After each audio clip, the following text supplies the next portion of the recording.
రాసిన పేపర్లు నేను కోట్ చేస్తలేను అధ్యక్ష.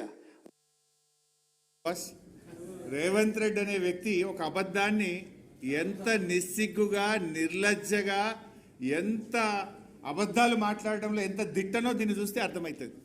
ఇక్కడ చూడండి మీరు, he stated that the working arrangement between both the states are still continuing and until unless water sharing is finalized by the tribunal under section 3 of ISRWD Act 1956 and idike happened, the question of notification of jurisdiction of board should not arise. Full stop ikkada undi.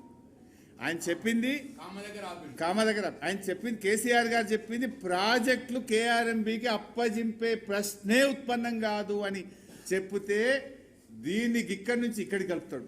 ఇది అయిపోయింది ఇంకేడికి పోయిండు, 1956 అయిపోయింది ఇంకా కేసీఆర్ గారు thanks చెప్పిండు అంటాడు.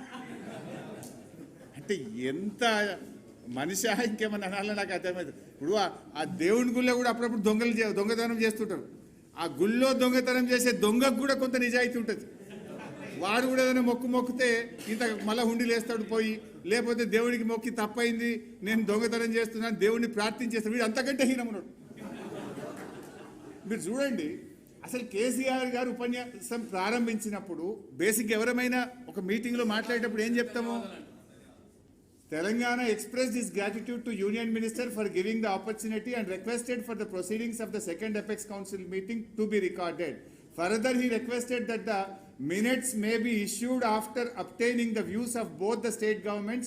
Honorable Union Minister informed him that the proceedings are being recorded. మరిన్ని trending వీడియోల కోసం న్యూస్ 18 తెలుగు యూట్యూబ్ ఛానల్ ను సబ్స్క్రైబ్ చేసుకోండి.